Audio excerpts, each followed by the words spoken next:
नमस्कार, देवभूमि के दंगल में आप सभी का स्वागत है। मैं हूं आपके साथ यशी शुक्ला और देवभूमि में आज बात करेंगे सरकार हुई सख्त, धमकी भरा खत।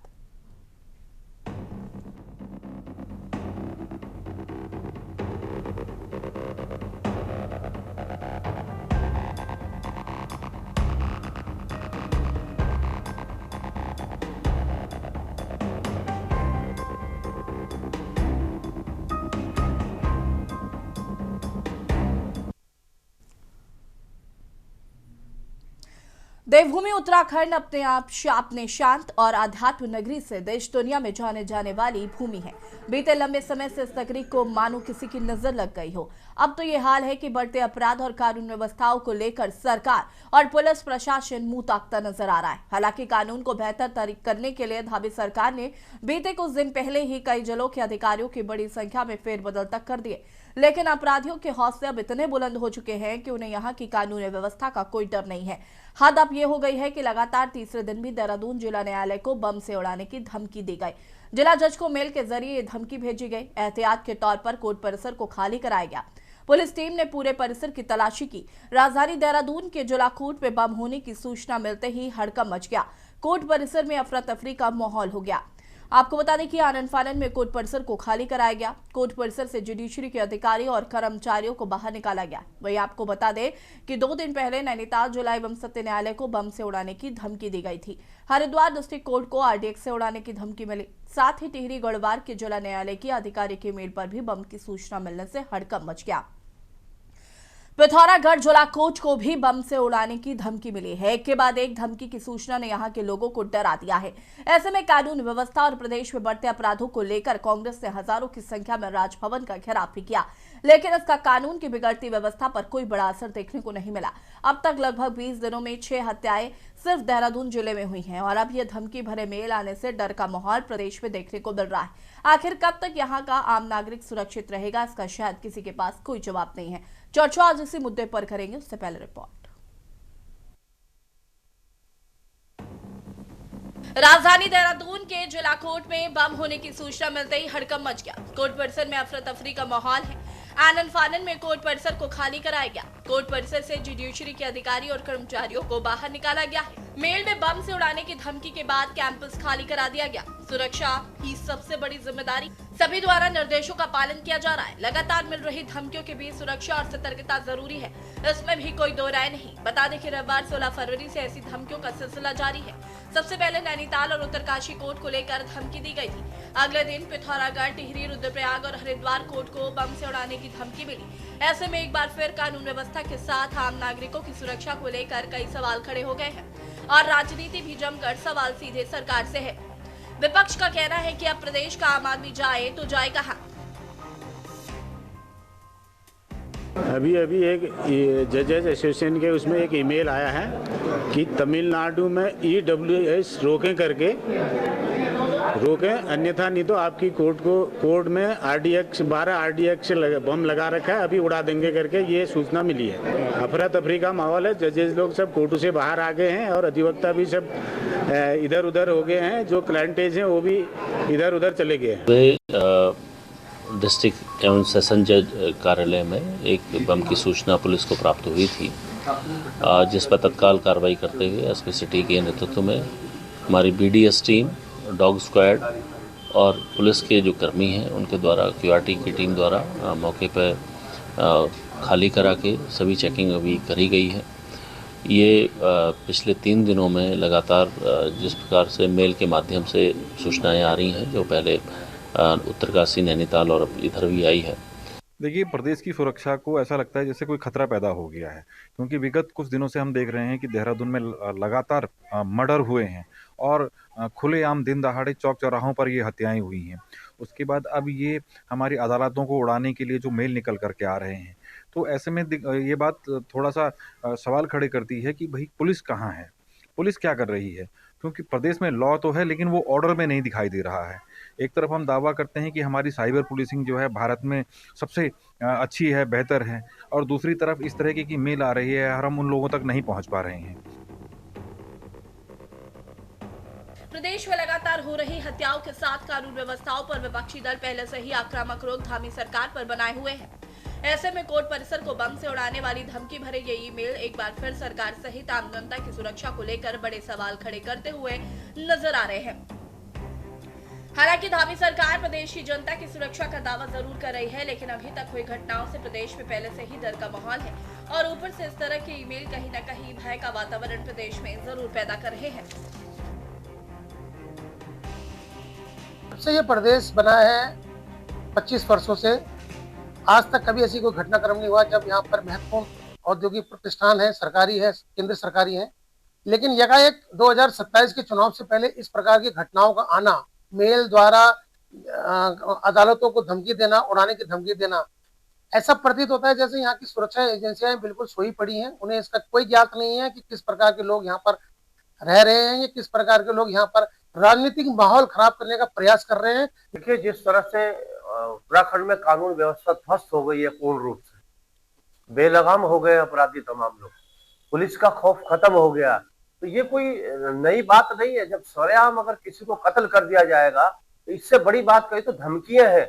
अगर आप कत्ल के जो तमाम मुजरिम है उनको नहीं समय रहते हुए पकड़ पाएंगे, तो ये जो धमकियां आ रही है जिनका आपको अंदाजा भी नहीं है कि कौन दे रहा है, कहां से दे रहा है, तो इससे कहीं ना कहीं पूरे प्रदेश में एक जो घबराहट का माहौल है, और मैं समझता हूँ लोगों को ऐसा लग रहा है जैसे वो सुरक्षित महसूस नहीं कर पा रहे हैं और लगातार एक के बाद एक हत्याएं यहाँ पर हो रही हैं। नहीं, ऐसा लग रहा है कुछ लोग प्रदेश की फिजा बिगाड़ने की कोशिश कर रहे हैं और बम की धमकियां मिल रही हैं। एक जगह पुलिस जाती है तो दूसरी जगह धमकी मिलनी शुरू हो जाती है, तो कहीं ना कहीं माहौल बिगाड़ने का काम हो रहा है और प्रदेश में एक पैनिक खड़ा करने का प्रयास हो रहा है। सरकार मुस्तैद है, सभी जगह हम तैनात हैं और हमने कोई भी इस प्रकार की अगर योजना होगी तो पुलिस उसको विफल करेगी, ऐसा मुझे विश्वास है। फिलहाल पुलिस ने मामले को संवेदनशील मानते हुए जांच शुरू कर दी है। साइबर टीम ईमेल भेजने वालों की पहचान करने में जुटी है, जबकि सुरक्षा एजेंसियां भी अलर्ट है।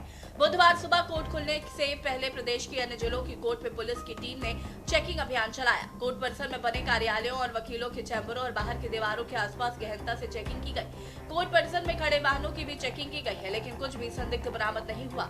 सवाल यही है कि आखिर प्रदेश का माहौल खराब कौन करना चाहता है। ऐसे में प्रदेश की सुरक्षा आने वाले समय में कड़ा करना सरकार के लिए बड़ी चुनौती बन गया है, क्योंकि इसी वर्ष चारधाम यात्रा, अर्धकुंभ, नंदराज जात यात्रा सहित चुनाव और कई वीवीआईपी के साथ प्रदेश की जनता को सुरक्षा प्रदान करना सरकार का ही कर्तव्य है। Special desk.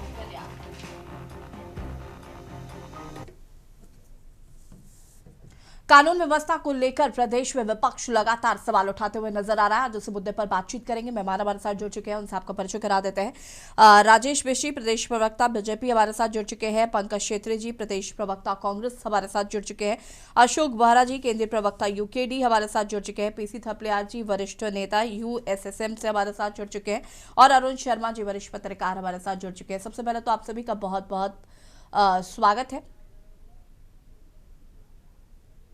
शुरुआत करते हैं राजेश जी से। राजेश जी, अगर हम बात करें तो विपक्ष लगातार सुरक्षा व्यवस्था को लेकर सवाल खड़े कर रहा है। 20 दिनों में 6 हत्याएं हुई हैं। लगातार विपक्ष इस मुद्दे को उठा रहा है।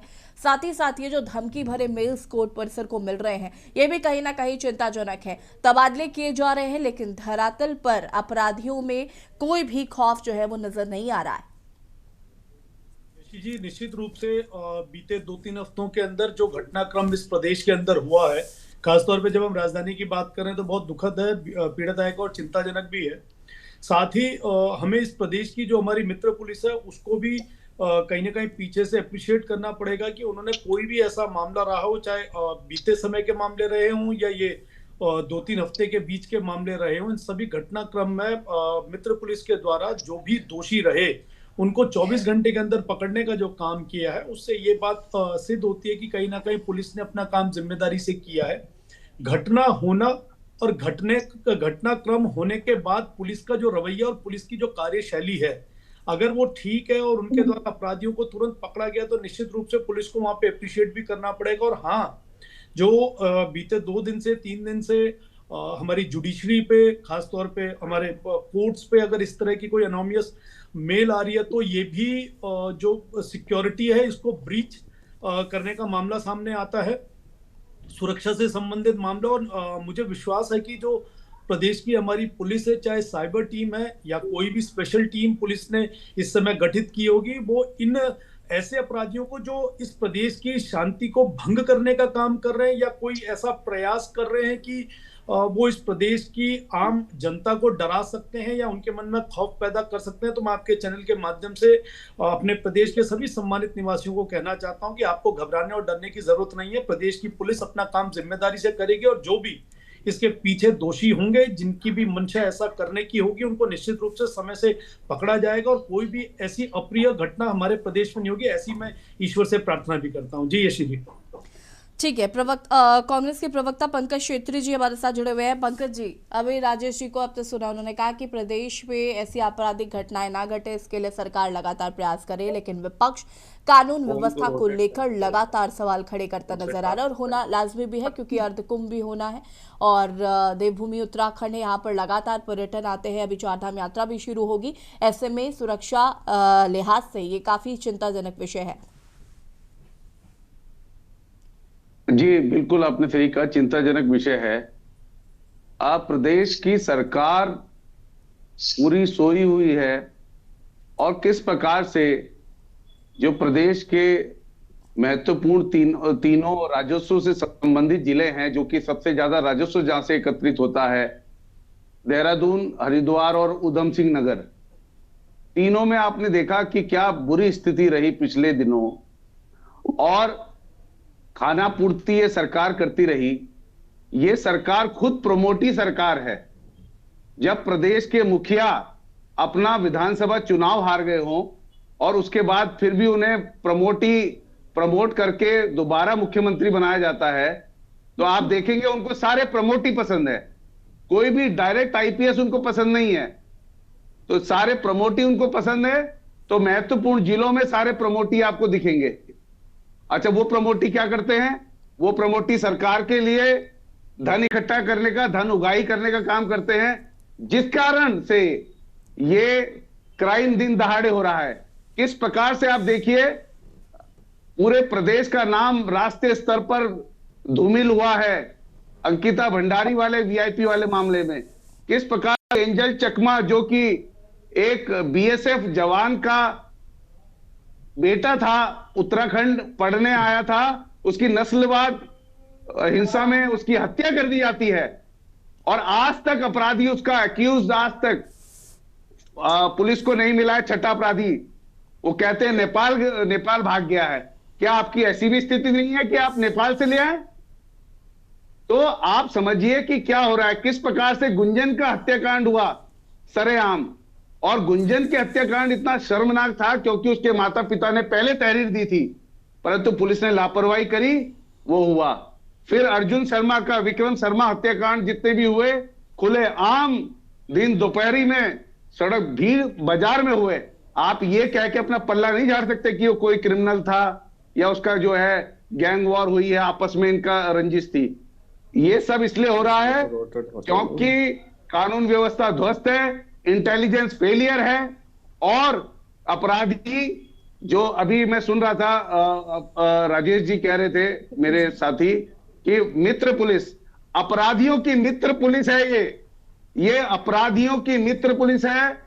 और अभी तो पूर्व मुख्यमंत्री बीजेपी के त्रिवेंद्र सिंह रावत जी ने भी कहा, हिदायत दी, प्रॉपर्टी के मामलों से नेता और पुलिस दूर नहीं है।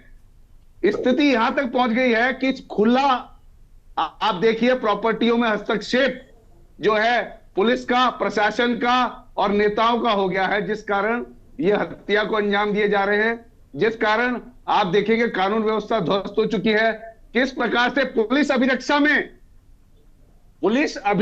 में एक अपराधी की जेल बदलने के वक्त हत्या कर दी जाती है हरिद्वार में, और उसकी बहन आरोप लगाती है कि 750 करोड़ रुपए का, इसमें कहीं ना कहीं 750 करोड़ का मामला है जिसको पुलिस ने छुपाने का काम किया है। और ऐसे पुलिस कप्तान को दोबारा प्रमोशन करके देहरादून भेज दिया जाता है।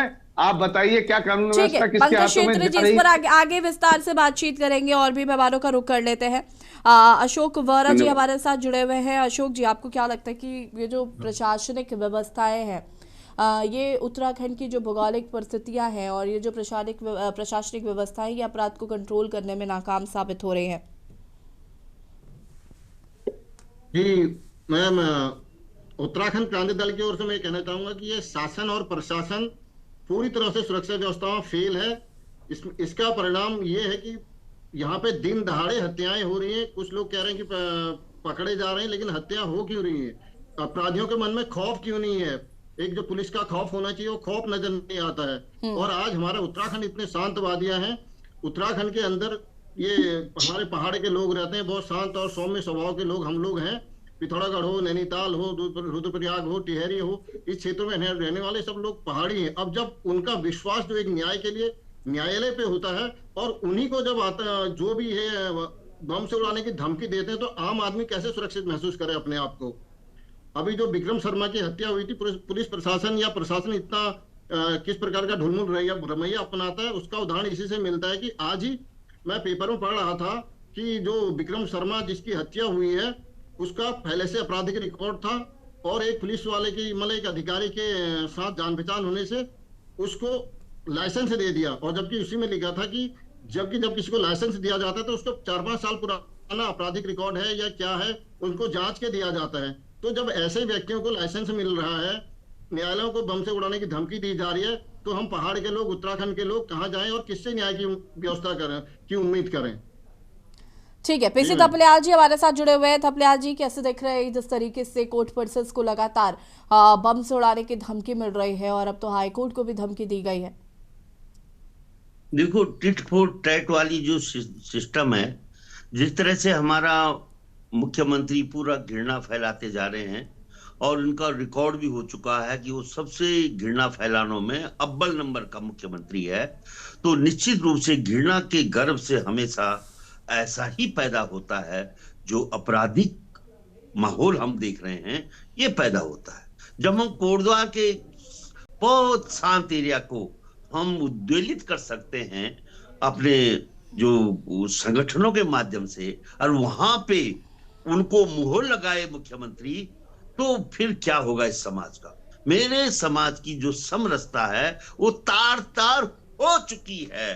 अब ये जो चीज देख रहे हैं हम ये निरंतर देखते रहेंगे और मजबूर हैं हम कि हम कुछ नहीं कर सकते, क्योंकि आज ही इस मामले में जो इनका केंद्र है, केंद्र के जो इनके मठाधीश हैं, ये सोच रहे हैं कि यहाँ पे हम सत्ता परिवर्तन करें और मुख्यमंत्री डेली दिल्ली जा रहा है।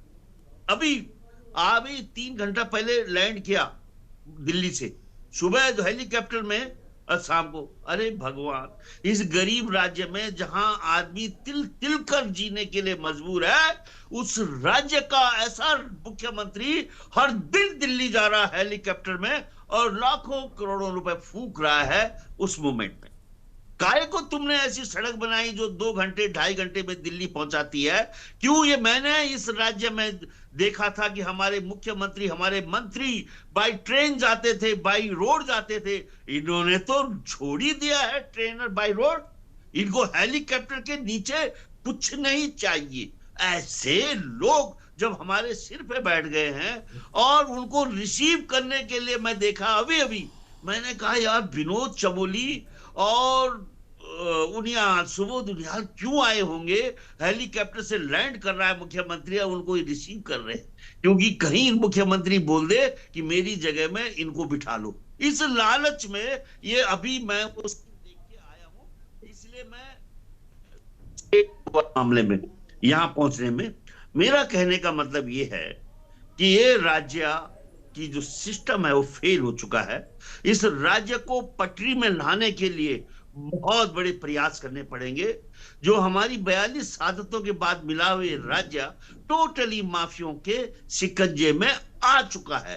तो ये जो चीजें हैं, आप ये देखिए कि जो एक अपराधी वहां से झारखंड से आया और उसको किस तरह से काशीपुर में जो ये परमिशन मिली हमारे संसाधन को लुटाने की, इसमें किसका सहयोग रहा होगा?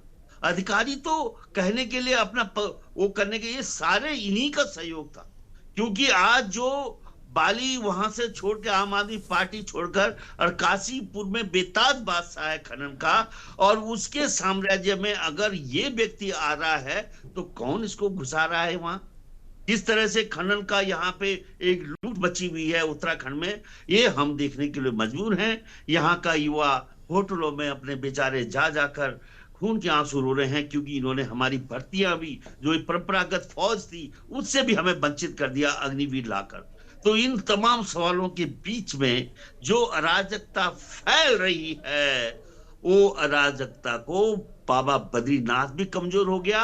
क्योंकि मैं जब अंकिता हत्याकांड का केस देखता हूं तो उसमें देखता हूं कि उनकी मां जब धारी देवी में बोलती थी कि हे धारी देवी, तुम मेरी बेटी को न्याय देना, तो हमें 3 साल बाद एक गुरुमिला सनोवर नाम की एक महिला आई और उसने सब कुछ करा। लेकिन ये मुख्यमंत्री राइट फ्रॉम वन डे उन वीआईपीओ को बचा। ठीक है, वापस आएंगे थपलियाल जी। अनुज शर्मा जी का रुख करते हैं, वरिष्ठ पत्रकार है, वापस आएंगे आपके पास थपलियाल जी। अरुण जी, इस साल 4 धाम यात्रा होनी है, अर्धकुंभ है, नंदराज जात यात्रा है, और ऐसे में जिस तरीके से अभी से धमकियां मिल रही हैं और इस तरीके की गतिविधियां जो देखने को मिल रही है, ऐसे में वीवीआईपी मूवमेंट्स और लाखों हजारों श्रद्धालु जो यात्राओं में शामिल होंगे, उनके लिए कहीं ना कहीं सरकार के लिए, सुरक्षा के लिए के मद्देनजर बड़ी चुनौती है ये। निश्चित तौर पर यसी, देखिए, सुरक्षा केवल इवेंट में नहीं, हमेशा बड़ी चुनौती होती। हम ये कहें, निश्चित तौर पर जब इवेंट होते हैं, हम कुंभ को देखें तो अगर हम ये दावा करते हैं पिछले कुंभ का, इलाहाबाद का, कि इलाहाबाद में 60 करोड़ लोग आए, तो हम उनमें से इस अर्ध कुंभ में 1/4 आने की तो उम्मीद कर सकते हैं, 15 करोड़ आ जाए। तो 15 करोड़ लोगों की सुरक्षा और उस समय कानून व्यवस्था बनाना एक बड़ी चुनौती होती। केवल वही नहीं, नंदा राजजात यात्रा क्योंकि कई बीहड़ पड़ावों से गुजरेगी, तो वो भी एक बहुत बड़ी चुनौती है। और साथ साथ जो विधानसभा चुनाव है, ये सब मिला के, और इसीलिए बार बार लगता है क्योंकि कुंभ में बहुत ज्यादा मैन पावर फोर्स डिप्लॉयड होगी, उसको देख के लगता है कि कहीं ना कहीं चुनाव समय से पहले भी हो सकते हैं, जो उम्मीद लग रही है। देखिए, निश्चित तौर पर देखिए कि कानून व्यवस्था किसी भी राज्य के लिए सबसे अहम चीज होती है। लोग पुलिस पे विश्वास करें और अपराधी पुलिस से डरें। मुझे लगता है पुलिसिंग का यही मूल मंत्र है। लेकिन इस मूल मंत्र से कहीं ना कहीं उत्तराखंड पुलिस अलग हटती जा रही है। बहुत सारी बातें थपलियाल जी ने बोली या पंकज भाई ने बोली, मैं उनसे अपने को संबद्ध करता हूं कि जो स्थिति है, कम से कम अपराध होने चाहिए। और जिस तरह पिछले 20 दिनों में 6 हत्याएं राजधानी के जिले में हो जाती है, वो सबके लिए सोचने की बात है। दिन दहाड़े भी मर्डर हुए हैं, सरेआम हुए हैं, षड्यंत्र के तहत भी हुए हैं, जो सारी चीजें हैं, लेकिन हुए हैं। अपराध होता है, वो चाहे किसी तरीके से हो। और इस बात को मुझसे अच्छा पंकज भाई जानते हैं, क्योंकि ये वकील भी हैं और एक्टिविस्ट भी है, कांग्रेसी नेता भी है, तो इनके अंदर तमाम वो खूबियां हैं कि ये पहचानते हैं उन चीजों को। मैं देखिए केवल ये कहूंगा कि एक अच्छे शासन के लिए अच्छी कानून व्यवस्था बहुत जरूरी है। अब आप हमारे पड़ोस के उत्तर प्रदेश का उदाहरण लेंगे तो निश्चित तौर पर उत्तर प्रदेश बहुत बड़ा राज्य है और 25 करोड़ की जहां जनसंख्या हमारी 2 करोड़ है, वहां 25 करोड़ है।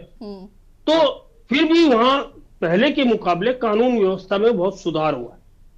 अब वो किसकी वजह से हुआ, क्यों हुआ, वो अलग विषय है। लेकिन एक उदाहरण, क्योंकि हम उसी उत्तर प्रदेश की कोख से जन्मे हैं, इसलिए मैं उत्तर प्रदेश की बात कर रहा हूं, मैं किसी और राज्य की बात नहीं कर। तो वहां ये सुधार हो सकता है। दूसरी चीज एक और है, कहीं ना कहीं हमें ये लगता है कि उत्तर प्रदेश में कानून व्यवस्था का डंडा वहां से अपराधियों को पलायन के लिए मजबूर कर रहा है, तो उनके लिए निकटवर्ती जो है उत्तर प्रदेश पड़ता है। दूसरी चीज, डेमोग्राफिक चेंज जो है, जो हमारे 4 जिले हैं उत्तर प्रदेश से लगे हुए, इन जिलों में लगातार डेमोग्राफिक चेंज का होना भी कहीं ना कहीं अपराधों को बढ़ावा दे रहा है। और इसीलिए अब आप देखेंगे कि चारधाम यात्रा में पंजीकरण शुल्क लगाने की बात हो रही है, जिससे जनमन आदमी अपना पंजीकरण करे। इसी तरह कुंभ में गैर धर्म के लोगों को न आने की बात कर रही है ताकि वो हंगामा ना हो सके या किसी बात में बवाल ना हो सके। ये सारी चीजें उससे जुड़ी हुई है, इनको हम कानून व्यवस्था से अलग करके नहीं देख सकते, वो सब चीजें वहीं जुड़ी हुई हैं। तो ये निश्चित तौर पर देखिए, जो बॉर्डर के जिले हैं, खासकर जो उत्तर प्रदेश से लगे हुए जिले हैं, आप ये देखिए सहारनपुर, उधर बिजनौर, उधर मुरादाबाद और उस तरफ से पीलीभीत जैसे जो जिले नजदीक हैं हम लोगों के, उनकी वजह से कहीं ना कहीं अपराधियों को आसानी होती है यहाँ आकर छुपने की, वारदात करने की। तो इन सब चीजों से बचने के लिए जरूरी है कि बॉर्डर्स पे सघन चेकिंग अभियान हो। और देखिए, मैं ये नहीं कह रहा हूं कि इन घटनाओं का असर सरकार या शासन पर नहीं पड़ता, निश्चित तौर पर पड़ता है।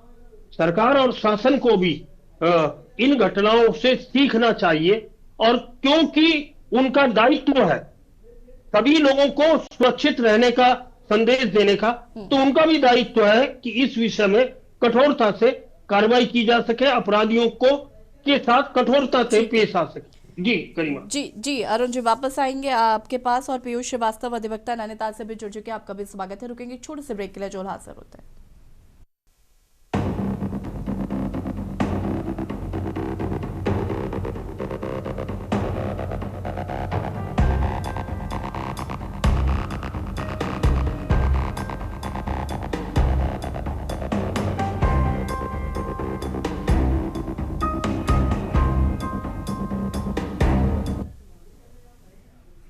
ब्रेक के बाद एक बार फिर से आप सभी का स्वागत है और बात कर रहे हैं सरकार हुई सख्त, धमकी भरा खत। चर्चा इसी पर पीयूष श्रीवास्तव जी अधिवक्ता नैनीताल से हमारे साथ जुड़ चुके हैं। पीयूष जी, मैं आपसे जानना चाहती हूँ, नैनीताल और देहरादून की जो कोर्ट्स हैं वहाँ पर धमकी भरे ईमेल्स भेजे गए हैं, और ऐसे में कहीं ना कहीं वकीलों और आम जनता की सुरक्षा को लेकर कई सवाल खड़े हो रहे हैं। ऐसे में क्या कोर्ट्स में जो मौजूदा सिक्योरिटी सिस्टम्स हैं वो सिर्फ महज एक दिखावा है? देखिए, पिछले 10-12 दिनों में जैसा कि देहरादून, हरिद्वार और आपके डिस्ट्रिक्ट नैनीताल, और आज तो हद पार हो गई, यहाँ तक कि उच्च न्यायालय उत्तराखंड हाई कोर्ट तक ये ब्लास्ट की और ये बम धमाकों की धमकियां पहुंची। एक तो सबसे बड़ा सब्जेक्ट मैटर ये है, हमारे उच्च न्यायालय में और जितने भी हमारे उत्तराखंड में जितने भी डिस्ट्रिक्ट कोर्ट हैं, यहाँ पे प्रोटेक्शन की कोई, सुरक्षा की कोई बहुत ज्यादा पुख्ता इंतजाम नहीं है। कोई भी काउंसिल या नॉन काउंसिल व्यक्ति सडनली एंटर करता है, सडनली एंटर करने के बाद चेकिंग अभियान कोई इतना खास नहीं है। और जहां तक अपराधों की अगर बात की जाए तो इस 15-20 दिन में लगातार अपराध देहरादून में भी हुए हैं, और जगह जगह बहुत सारे जितने भी हमारे कोर्ट्स हैं, और आज भी मेरे बहुत सारे मैटर लिस्टेड थे माननीय उच्च न्यायालय में। आप बम की जैसे ही प्रायर इंफॉर्मेशन वहाँ कोर्ट परिषद में पहुंची, अधिवक्ताओं को पहुंची, जजेस को पहुंची, उसके बाद वो जितने भी वर्किंग थे वो सब सस्पेंडेड हुए। इसका सबसे ज्यादा प्रभाव वकीलों पर और वादकारियों पर सबसे ज्यादा पड़ता है, क्योंकि वो कोर्ट में जब भी मे भी आते हैं तो वो एक उम्मीद के साथ आते हैं कि आज अगर हमारा मैटर लिस्ट हुआ है या फिर आज हमारे मामले की सुनवाई है तो आज हमें रिलीफ मिलेगा।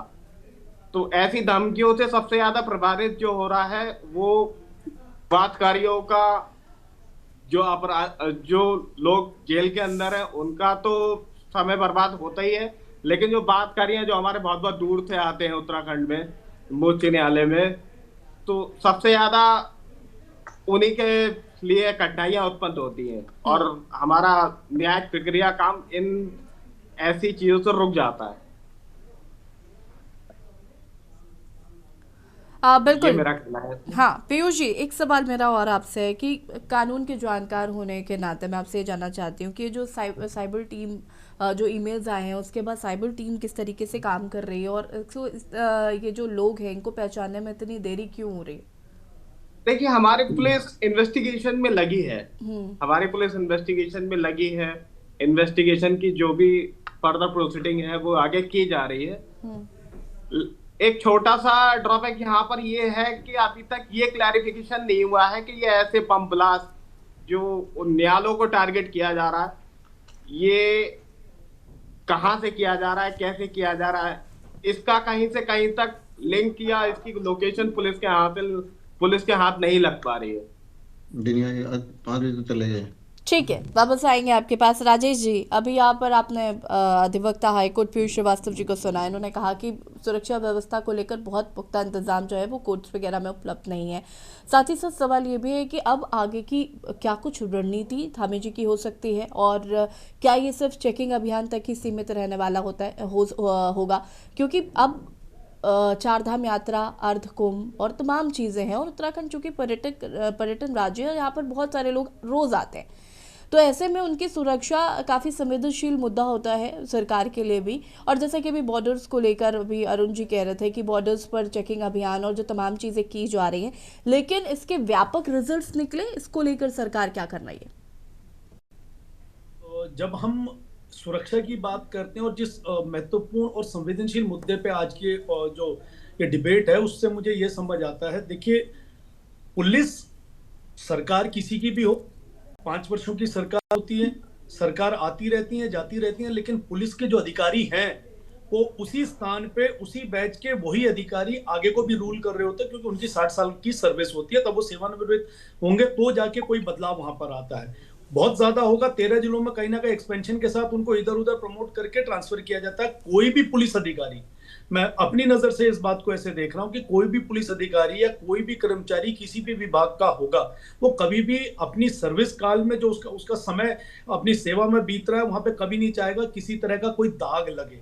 और पुलिस का जो काम है, जिस तरह से हमारे बाकी साथी यहाँ बैठे अपनी अपनी राय दे रहे हैं, मुझे ये समझ आ रहा है, जब राष्ट्र की सुरक्षा की बात आती है तो पता नहीं क्या होता है, एक मत होने के बजाय हमारे सभी विपक्षी साथी पाकिस्तान की ओर चले जाते हैं और पाकिस्तान को शील्ड करने की कोशिश करते हैं। और राजेश जी, आप अपना वक्तव्य पूरा करें, उससे पहले मैं आपको बता देती हूँ। जैसे कि आपने बताया कि प्रशासन वही रहता है, सरकारें बदल जाती है। अरुण शर्मा जी ने अभी आपको उत्तर प्रदेश का एग्जाम्पल दिया, सरकार बदली लेकिन प्रशासनिक व्यवस्थाएं जो है उनको भी बेहतर किया जाता है। तो प्रशासन और कानून व्यवस्था को कैसे बेटर करना है, ये काम सरकार ही करती है। अब इससे पहले सरकार उत्तर प्रदेश में किसकी थी और उस वक्त कैसी व्यवस्थाएं थी, और आज किसकी और कैसी व्यवस्थाएं हैं, मुझे नहीं लगता है कि आज किसी को बताने की जरूरत है। यशी जी, उत्तर प्रदेश की बेटर गवर्नेंस अगर आप करते हैं, आपका विजन क्लियर है, आपका रोड मैप क्लियर है, तो मुझे लगता है कि ये कोई बहुत मुश्किल काम नहीं है कि आप कानून व्यवस्था प्रदेश में बेटर कर सकें। और इनफैक्ट उत्तराखंड में करना ही चाहिए, क्योंकि मैं बार बार कह रही हूँ कि यहाँ पर लोग बहुत संख्या में आते हैं। किसी को छुट्टी मनानी है, उत्तराखंड जाता है, यात्राएं चलती ही रहती हैं, और अब तो अर्धकुंभ भी होना है, तो ऑब्वियसली जिम्मेदारी बड़ी है। यशी जी, देखिए, निश्चित रूप से उत्तर प्रदेश के अंदर जो पिछले 8 सालों में बदलाव आया है, और उस बदलाव को हमें समझना होगा। उत्तराखंड से उसकी समानता इसलिए नहीं हो सकती है, बेशक उत्तराखंड यूपी की कोख से निकला हुआ जन्मा हुआ राज्य है, लेकिन जो वहां पे गैंगस्टर उन तमाम राजनीतिक पार्टियों के द्वारा संरक्षित थे, उनको पाला पोसा जा रहा था, उस स्तर के गुंडे या उस स्तर के बदमाश या उस स्तर के अपराधी अभी उत्तराखंड के अंदर नहीं है। इस बात को हमें समझना होगा, और ये डर और ये सुरक्षा को हमने ऐसे लोगों के बीच में नहीं डालना होगा कि आज हमारे उत्तराखंड के अंदर गुंडे आने लगे। लेकिन हाँ, पिछले 15-16 दिन के अंदर जो एक्ट हुआ है उत्तराखंड के अंदर, निश्चित रूप से पुलिस को और प्रदेश सरकार को ये चेतना होगा इस बात से कि उत्तर प्रदेश की तर्ज पे अगर एनकाउंटर वाले मामले शुरू कर दिए गए तो निश्चित रूप से अपराधियों के मन के अंदर खौफ आएगा, और वो भी इस शांत और सुंदर प्रदेश के अंदर नहीं इस तरह का किसी तरह की जुर्रत करेंगे कि वो ऐसा काम करें। लेकिन मैं इस बात के साथ ये कहना चाहता हूं कि हमारे प्रदेश के लोगों को, खासतौर पे जब विपक्षी दलों की बात आती है, वो उनको भी धैर्य रखना चाहिए। ऐसा नहीं होना चाहिए कि जब राष्ट्र की सुरक्षा की बात आती है तो सारे विपक्षी दल मिलकर पाकिस्तान की ओर उसको शील्ड करने का काम करते हैं। पाकिस्तान बोल रहा होता है कि हमारे घर के अंदर घुस के हमें मारा गया है, हमारे इतने जो सैनिक है वो मारे गए, इतनी जगहों पे हमारे क्षति पहुंचे, लेकिन विपक्षी फिर भी उसको कह रहे होते नहीं, पाकिस्तान को कुछ नहीं हुआ।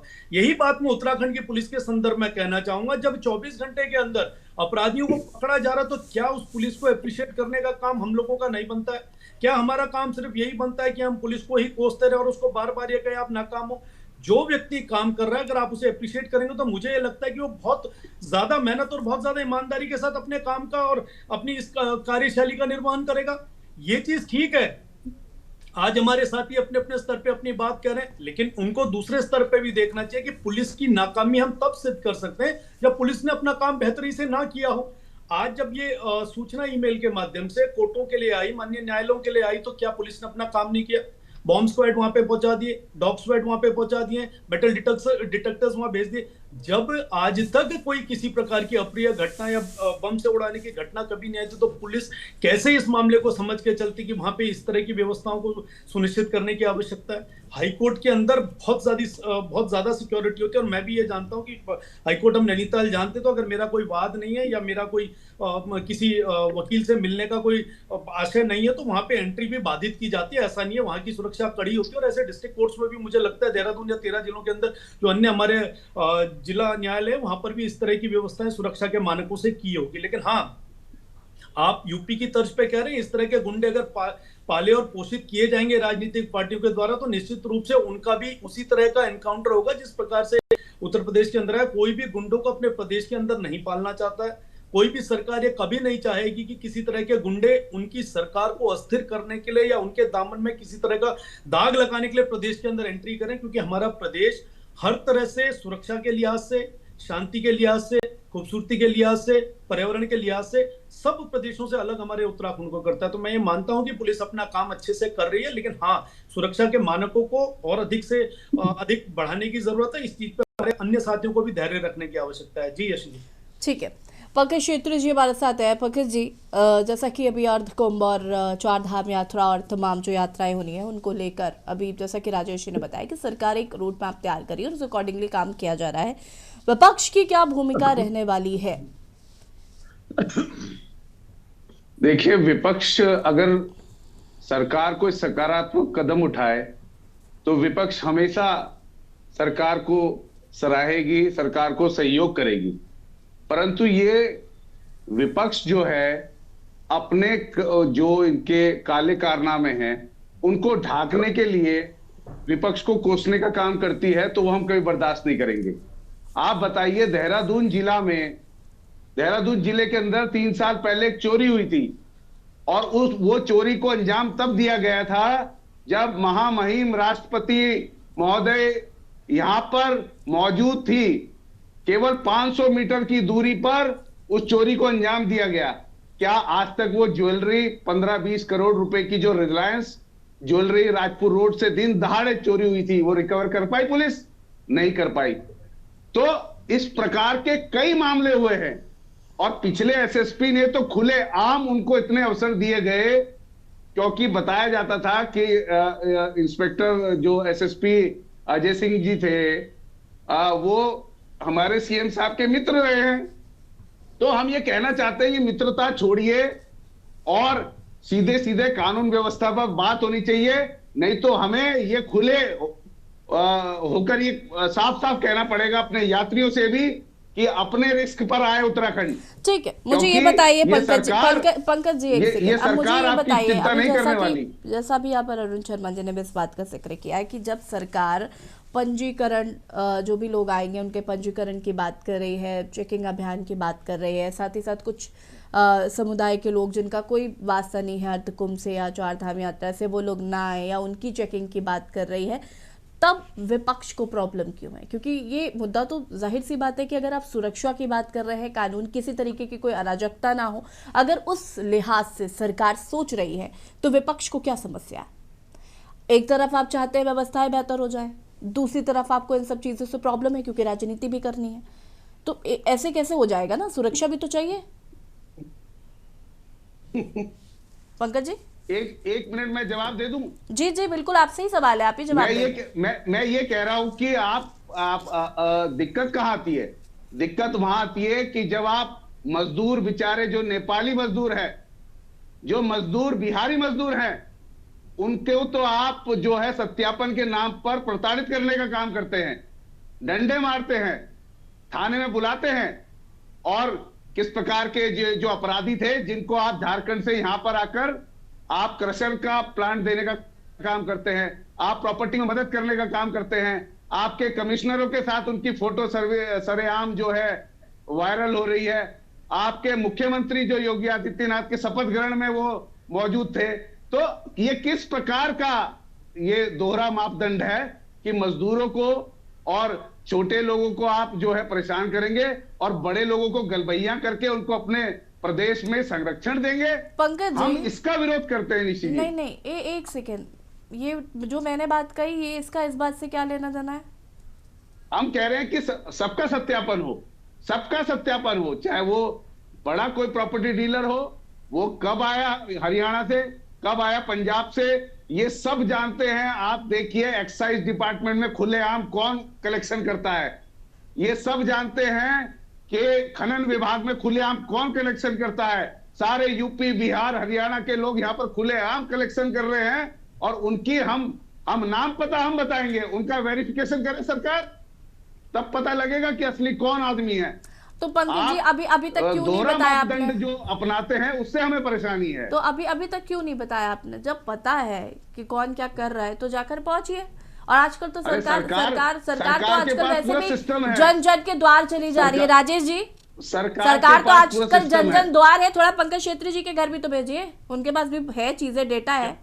यशी जी, मैंने आपको बोला ना, ये निराधार बात करने वाली जो ये डिबेट्स में लोग अपनी बात रखते हैं, बिल्कुल निराधार रखते हैं। जिनकी बात अभी है, जिनका मर्डर हुआ, ये इन्होंने इतने सारे यूपी के सीएम और उत्तराखंड के सीएम के साथ फोटो दिखाए। आप उस प्रोफाइल को अगर चेक करेंगे, मुझे लगता है आप लोगों ने भी थोड़ी उस पर R&D की होगी, उसको अगर आप चेक करेंगे तो इनके जो झारखंड के सीएम है, उनके घर के, उनके शपथ में उनके साथ, इनके अलायंस के लोगों के साथ फोटोएं हैं।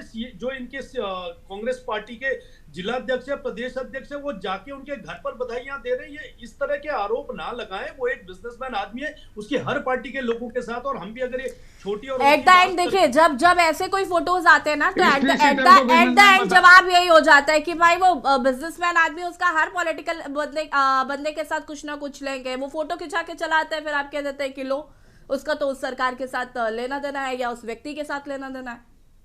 खैर, ये मेरा विषय ही नहीं है। हम बात कर रहे हैं कानून व्यवस्था को लेकर, ठीक है, और फिलहाल इस पर कभी और चर्चा की जाएगी।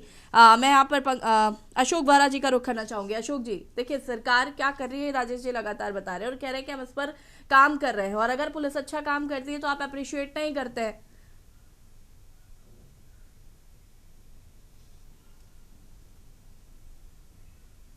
अनम्यूट कीजिएगा प्लीज। जब ये पुलिस छोटे लोगों को तो परेशान करती है सत्यापन के नाम पे, और जैसे भाई ने बोला कि बड़े लोग जैसे इनके साथ बड़े, तो क्या वो अपराधियों को मैं बड़ा नहीं मानता हूँ, चाहे कोई भी हो, तो अपराधियों के साथ इनकी वास्तव में फोटो वोटो ये सब चीज वायरल होती हैं।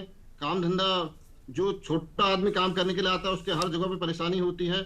और ये भाई हमारे राजेश बिष्ट जी कह रहे थे कि विपक्षी लोग पाकिस्तान को, और ये भाजपा वाले कब बीच में पाकिस्तान को लाना छोड़ेंगे। हम लोग उत्तराखंड की बात कर रहे हैं, उत्तराखंड की बेहतरी के लिए काम कर रहे हैं, करना चाहिए। अभी जैसे कि बताया, महाकुंभ अर्धकुंभ आने वाला है, टूरिस्ट पैलेस है, तो जो बाहर के यात्री हैं, जो यहाँ के हमारे छोटे छोटे दुकानदारों के, ट्रेवल्स वालों के रोजगार के साधन है, जब वो लोग नहीं आएंगे तो उनमें भी जो डर बारे कौन आएगा। मैं एक वीडियो देख रहा था हरिद्वार में। एक सेकंड रुकिएगा अशोक जी, एक सेकंड रुकिएगा।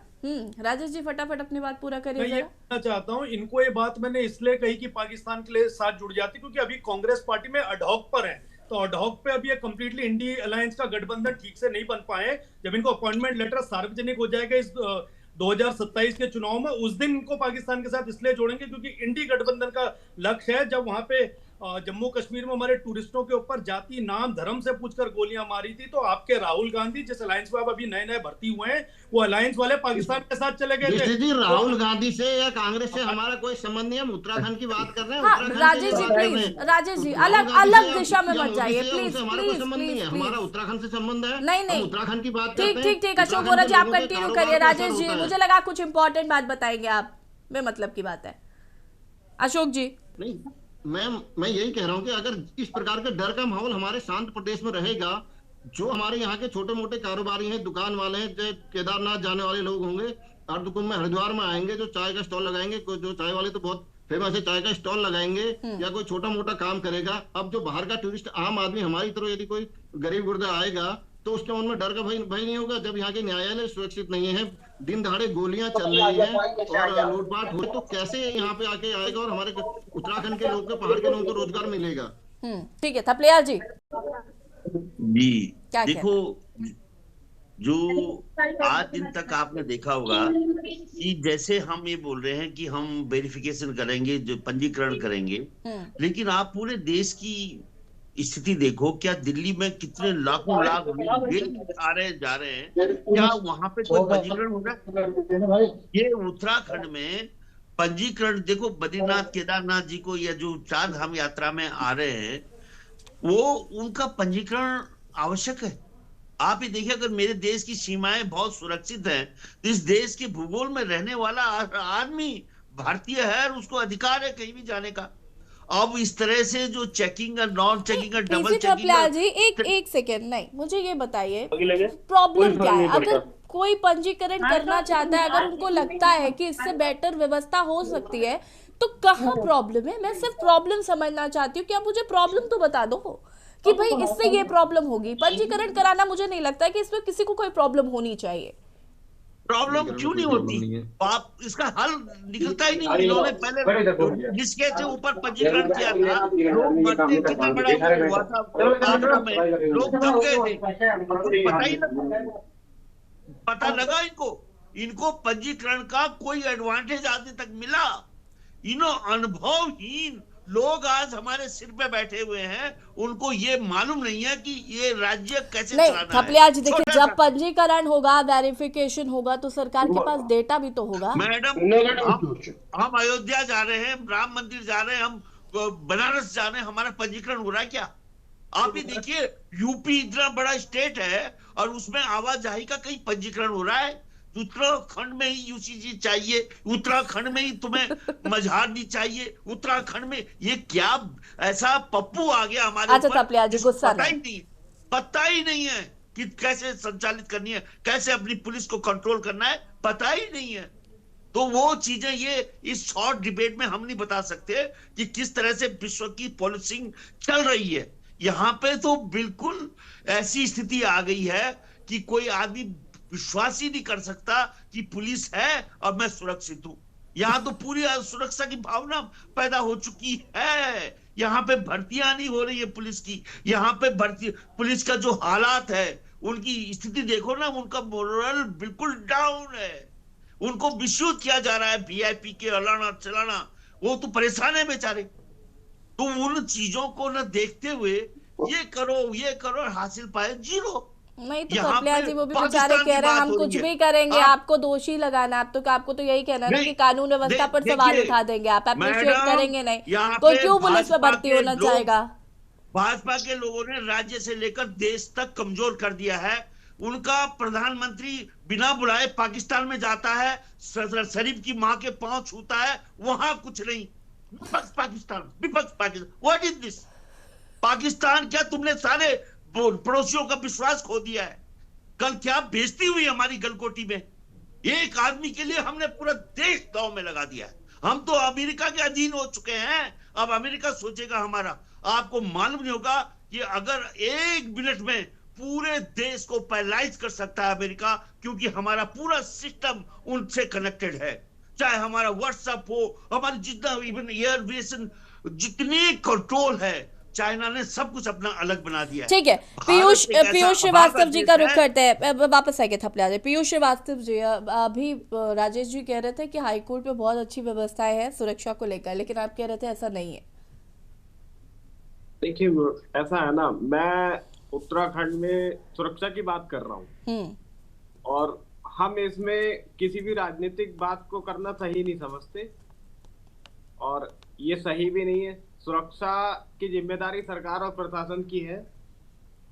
तो बेसिकली रही बात सत्यापन की, तो उत्तराखंड में अदर राज्यों के भी बहुत सारे लोग आते हैं जाते हैं, उनका सत्यापन होना जरूरी है। एटलीस्ट कम से कम हमें इस चीज का कंफर्मेशन तो मिलता है on the behalf of that सत्यापन के कौन आदमी कहाँ से आ रहा है, कौन आदमी कहाँ पर किराए पे रह रहा, किस आदमी का क्या आपराधिक इतिहास है, किसकी क्या क्रिमिनल हिस्ट्री है। तो ये सारी चीजें ऑन द बेसिस ऑफ सत्यापन से क्लियर हो जाती हैं और थाने में हर आदमी का रिकॉर्ड रहता है कि ये आदमी कब से यहाँ किराए पे रह रहा है, या ये बिजनेस करता है, या ये यहाँ पे घूमने फिरने आता है, या जो भी व्हाटएवर। तो सत्यापन से तो मुझे नहीं लगता कि सत्यापन से कोई नुकसान होना चाहिए। सत्यापन तो अपने आप में सुरक्षा का एक अच्छा माध्यम है और हर आदमी का होना चाहिए सत्यापन, जो भी हमारे उत्तराखंड में आते हैं जाते हैं।